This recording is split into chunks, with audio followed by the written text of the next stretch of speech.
All right, so if you're a Formula One fan, you're going to want to listen to this. Because in 2026, a massive overhaul is coming.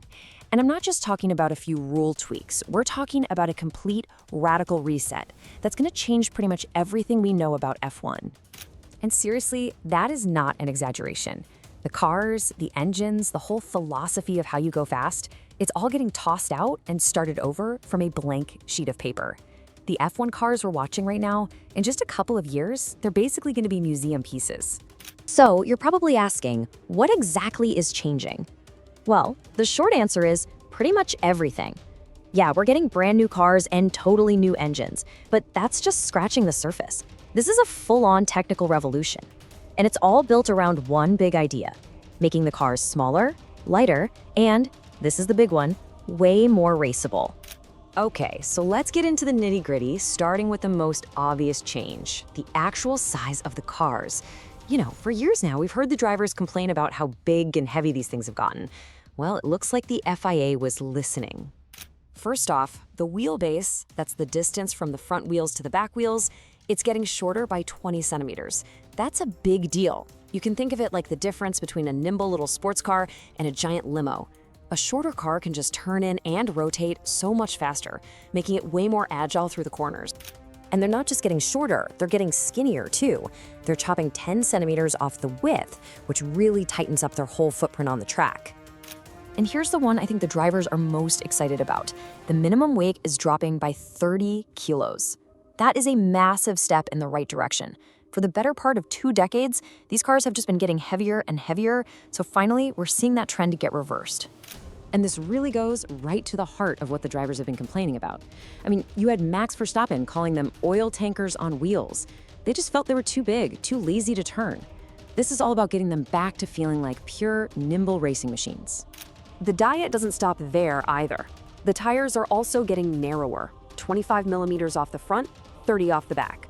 The front wing is getting narrower too. So you put all that together, what does it mean? Well, less rubber on the road and less wing equals less mechanical grip.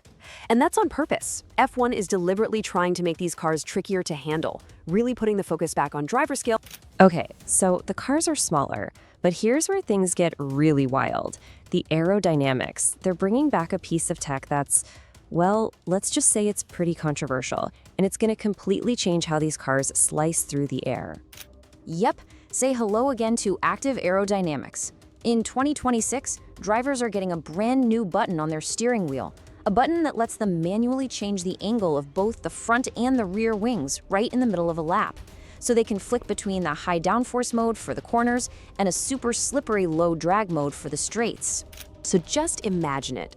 A driver is blasting out of a corner, they hit the straight, they push the button, bam! The wings flatten out, the car just sheds all that drag and takes off like a rocket. Then, just as they slam on the brakes for the next corner, the wings snap right back into their high downforce position to give them all the grip they need. And they're going to be doing this every single lap. And the results are just, wow, look at this. Overall downforce is down by 30%. But the drag, the air resistance holding the car back, that's being slashed by an incredible 55%. This is a massive philosophical shift, moving away from just pure cornering grip towards insane efficiency and straight line speed. And a bunch of other aero changes all point in the same direction. The beam wing? Gone. The super complex floors we have now? They're getting flattened and simplified. The whole point of all this is to clean up the wake of the car, to reduce that turbulent, dirty air that makes it so hard for drivers to follow each other. The big hope here is that this will lead to much, much closer racing. All right, so that's the chassis and aero. But what about what's under the engine cover? Let's talk about the power unit. Because trust me, the changes here are every bit as revolutionary. We are moving to a perfectly balanced hybrid system. For the very first time, the power is going to be split right down the middle, 50-50. Half of the horsepower will come from the internal combustion engine, and the other half will come from the electrical side of things, which is getting a huge upgrade. And when I say huge, I mean huge. The power you can get from the MGUK, that's the part that captures energy when the driver brakes, it's nearly tripling.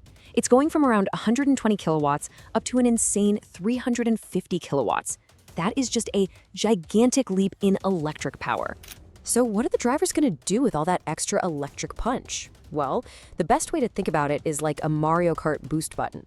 They'll have a manual override that lets them unleash a burst of that electrical energy when they're trying to overtake someone or maybe defend their position. It's going to add this whole new layer of tactical cat-and-mouse gameplay to the racing. And maybe the most important part of this whole power unit puzzle, especially for the future of the sport, is the fuel. All this incredible power is going to come from a 100% sustainable, CO2 neutral fuel. This isn't just some green sticker on the side of the car, you guys. This is a massive step. It's F1 trying to make its technology directly relevant to the cars that you and I might be driving down the road. Okay, so we've got more speed, new kinds of power. You might be wondering, what about safety? Well, don't worry. Driver protection is still and always will be the #1 priority. In fact, these 2026 regs are bringing in some of the biggest safety improvements we've ever seen in Formula One. For example, they're introducing a new 2-stage front crash structure and much stronger side impact protection. The area around the fuel cell is getting double the protection. That's a direct lesson from Romain Grosjean's horrific crash in Bahrain. And the roll hoop above the driver's head is being massively strengthened to handle huge impacts, which is something they focused on right after Zhou Guanyu's terrifying flip at Silverstone. So, let's recap. We've got smaller, lighter cars. We've got wild, active aerodynamics, a brand new 50/50 hybrid engine, and of course, next-level safety. Which really, it all boils down to one final massive question. The rules are set. The challenge is clear. The theoretical part is over. Now the real race begins. And it's not happening on a Sunday afternoon. It's happening right now, in the design offices, in the wind tunnels, and on the factory floors.